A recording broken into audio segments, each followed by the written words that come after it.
Chapter 8 of Exodus. This is where the miracles, you could call it, the destructions and things that happen, start to get pretty crazy with what's going on. So last chapter had the rod turned into a snake and then turned back. It ate the magician's rods. Then we also have now the river has been turned to blood for 7 days, and now that one's probably going to be subsiding and going away because we're getting ready for the next one. So chapter 8, the Lord sends plagues of frogs, lice, and flies upon Egypt. Pharaoh hardens his heart. These plagues, they said that, if you think about it, these plagues are pretty logical. After having 7 days of no water and having all that blood everywhere, these plagues are a little bit more logical because of that. So that one plague of the water being blood for 7 days could actually have logically spurned some of these other ones to happen. So verse 1, and the Lord spake unto Moses, go unto Pharaoh, and say unto him, thus saith the Lord, let my people go, that they may serve me. And if thou refuse to let them go, behold, I will smite all thy borders with frogs. And the river shall bring forth frogs abundantly, which shall go up and come into thine house, and into thy bedchamber, and upon thy bed, and into the house of thy servants, and upon thy people, and into thine ovens, and into thy kneading troughs. And the frogs shall come both upon thee, and upon thy people, and upon all thy servants. And the Lord spake unto Moses, saying unto Aaron, stretch forth thine hand with thy rod over the streams, over the rivers, and over the ponds, and cause frogs to come upon the land of Egypt. And verse 6, and Aaron stretched out his hand over the waters of Egypt, and the frogs came up and covered the land of Egypt. So lots of frogs coming up. Some of that you could say logically, oh, well, everything's blood, so maybe the frogs are coming up more. You could try to justify it, which we hear in verse 7, and the magicians did so with their enchantments and brought up frogs upon the land of Egypt. So they're claiming that the magicians are going, oh, this is a simple trick. Let me show you how he's doing this. So the real debate I think it's important for us to look at with this is understanding that whenever these miracles are happening, if they are real, if they are true, then the God that Moses is representing has real, legit power. And that is a challenge to Pharaoh's power, okay? Because most of the time we hear of Pharaoh being known as God or the Son of God. In fact, Ra Moses or Ramesses, we usually say Ramses, but the more proper way to say it is Ra Moses, meaning son of Ra, who is the sun God, the great God. If he is the son of God, then he should be in communication with his father, the other greater God, and he should be able to have great power and do these things too. So these miracles are showing that the God of Israel is actually legit and has real power.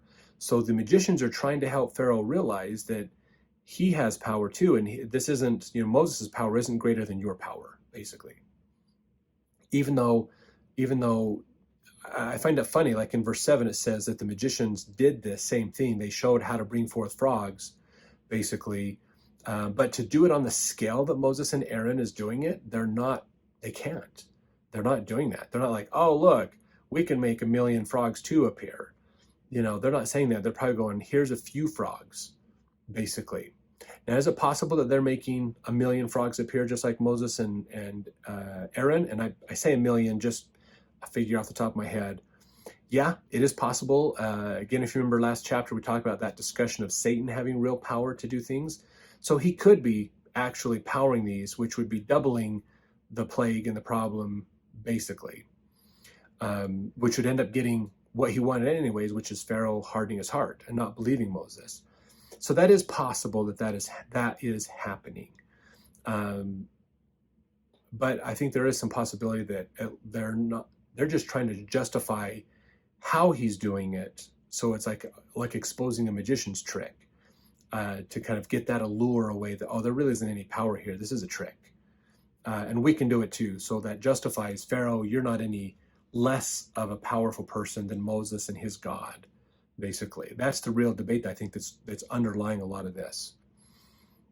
So verse 8, then Pharaoh called for Moses and Aaron and said, entreat the Lord, that he may take away the frogs from me and from my people, and I will let the people go, that they may do sacrifice unto the Lord. So we finally have Pharaoh making a change, basically, here. He was pretty stiff and firm about his opinion before, but now he's going, okay, get rid of the frogs, and we can work a deal here. So verse 9, and Moses said unto Pharaoh, glory over me, or that also means I grant you preeminence to declare, basically, when shall I entreat for thee and for thy servants and for thy people to destroy the frogs from in thy house, that they may remain in the river only? And he said, tomorrow. He said, be it according to thy word, that thou mayest know that there is none like unto the Lord our God. So what this comes down to is Moses says, wonderful, this is great news. When do you want this to happen? When do you want the frogs to go away? When are we going to make this deal? And Pharaoh said, tomorrow. We'll make the deal tomorrow. It'll be done. And so he says, great, all the frogs will be gone by tomorrow. And so then that's going to happen. So verse 11, the frogs shall depart from thee and from thy houses and from thy servants and from thy people, and they shall remain in the river only. And Moses and Aaron went out from Pharaoh, and Moses cried unto the Lord because of the frogs which he had brought against Pharaoh.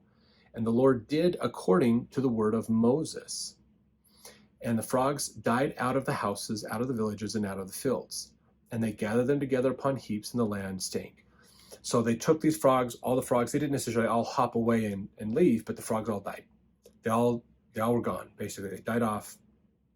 So no more living frogs moving around. You just had to clean up the mess, and they piled them all up. Big pile of dead frogs. It stank. It was terrible. I'm sure it took a while to get it all cleaned up. And it says, according to the word of Moses, died out of houses, villages, and fields. They gathered them together. Oh, sorry, I read all that. Sorry. Verse 15. But when Pharaoh saw that there was respite, he hardened his heart and hearkened not unto them as the Lord had said. So now that things are better, conditions are better, things are going a bit back to normal, he's changed his mind. He's gonna renegotiate this deal. Verse 16, and the Lord said unto Moses, say unto Aaron, stretch out thy rod and smite the dust of the land, that it may become lice throughout all the land of Egypt. That's pretty crazy.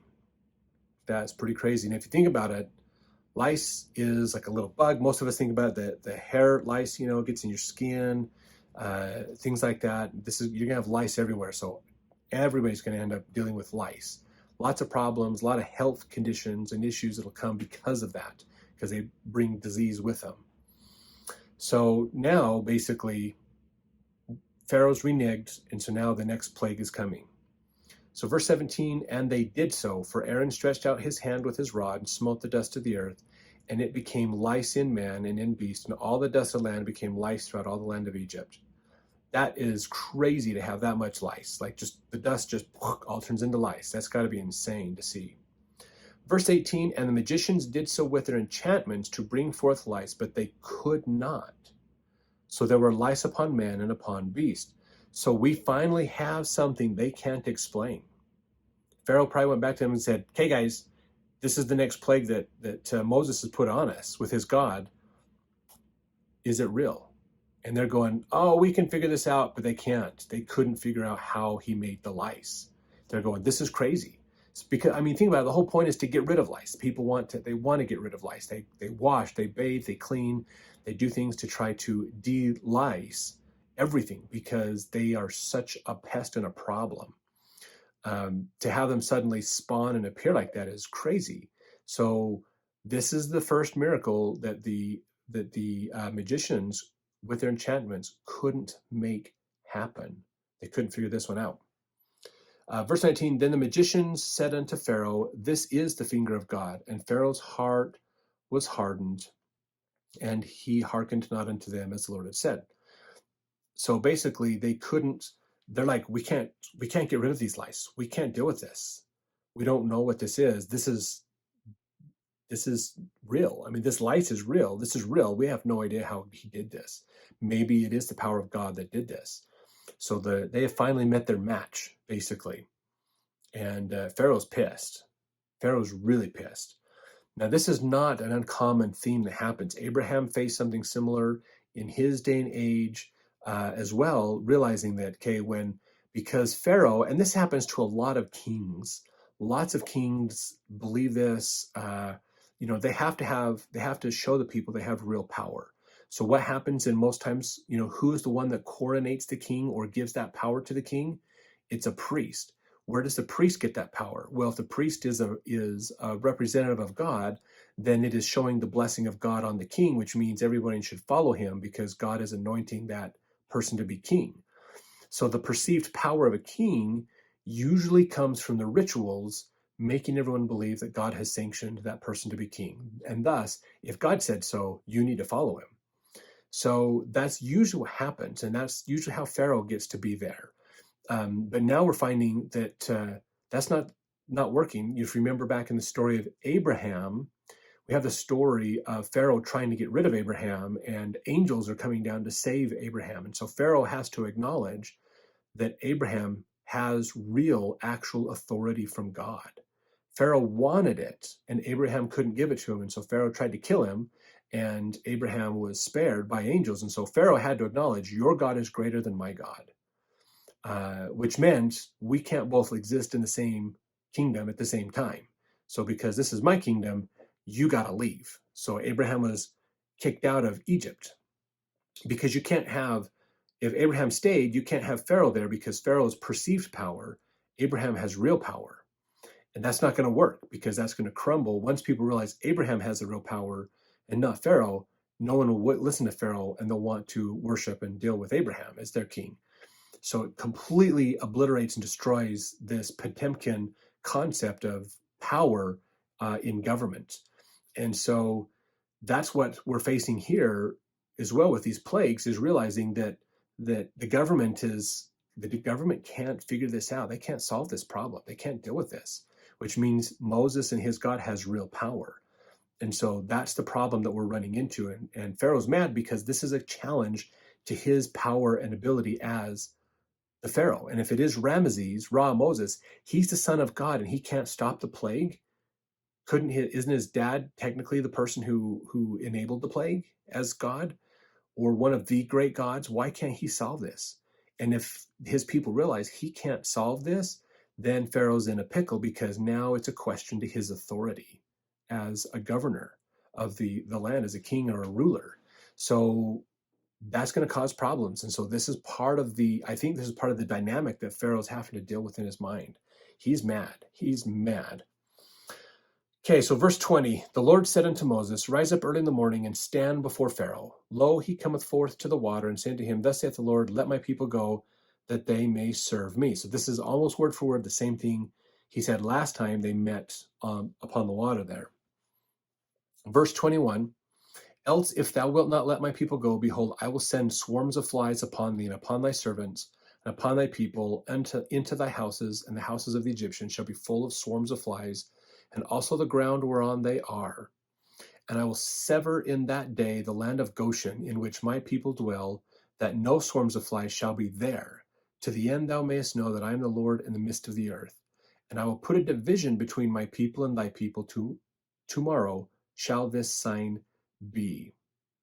Verse 24, and the Lord did so. And there came a grievous swarm of flies into the house of Pharaoh, and into his servants' houses, and into all the land of Egypt. The land was corrupted by reason of the swarm of flies.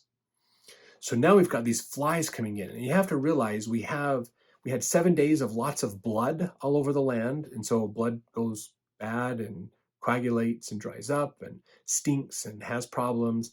And then we have all these dead frogs around, and we have all this lice that spreads disease and bacteria and problems.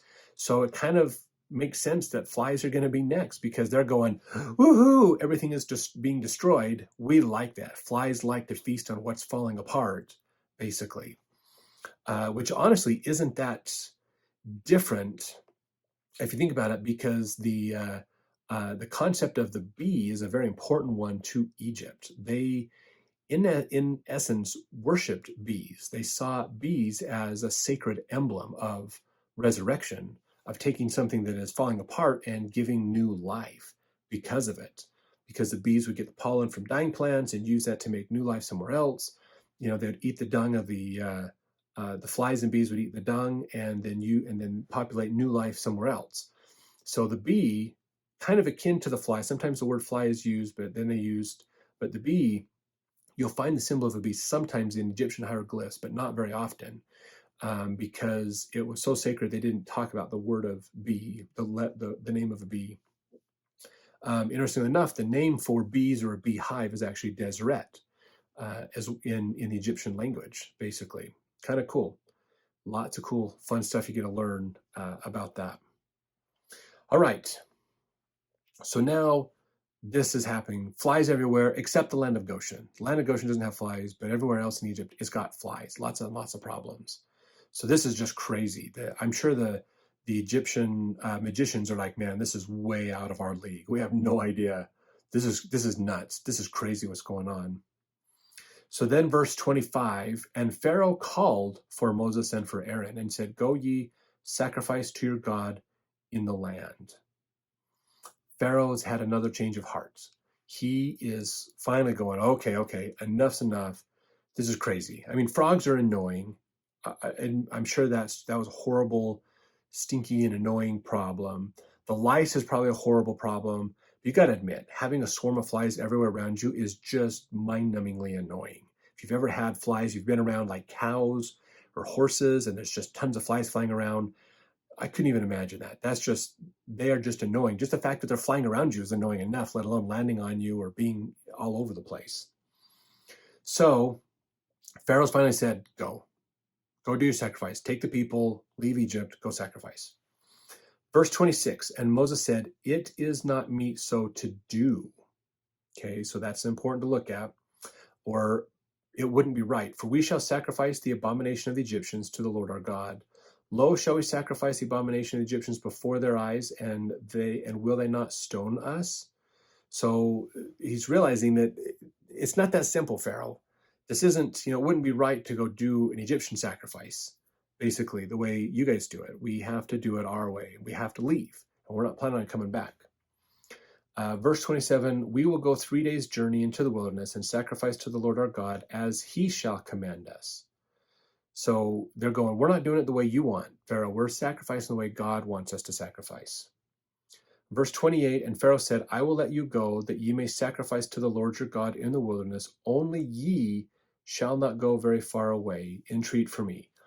So not Moses, but Pharaoh is negotiating with Moses here, going, you can go sacrifice to your God like you originally asked me to, but you can't go that far away. So Pharaoh's trying to figure out, how do I get these plagues to stop? How do I help Moses, allow Moses to kind of get what he wants done, which is to go do the sacrifice, but not have the people leave, basically, but keep them here. So how can we both get what we want out of this, basically, sort of, kind of get half of what we each want? Verse 29, and Moses said, behold, I will go out from thee, and I will entreat the Lord that the swarms of flies may depart from Pharaoh, from his servants and from his people tomorrow, but let not Pharaoh deal deceitfully anymore in not letting the people go to sacrifice to the Lord. So Moses is warning Pharaoh, going, okay, I'll go talk to God about getting rid of these flies, okay? But you can't double cross again. You can't change your mind suddenly and not let us leave to do the sacrifice. So verse 30, Moses went out from Pharaoh and entreated the Lord. And the Lord did according to the word of Moses, and he removed the swarms of flies from Pharaoh, from his servants, and from his people. There remained not one. I'm sure that was so nice when the flies stopped. Oh, that could just be so amazing. Verse 32, and Pharaoh hardened his heart at this time also, neither would he let the people go. So Pharaoh's got this problem. When things are easy, when he gets it, when they follow him, he's kind of like one of those people that I'll say whatever needs to be said to get my objective done. But once we're there, I don't care about your objective anymore. I'm not going to do that. So he's very one-sided in how he's negotiating this out. Probably still not thinking that he's dealing with more than just a man that can do some pretty amazing things. So let's see in the next chapter, chapter 9, what Moses does now that he's being double-crossed a second time by Pharaoh.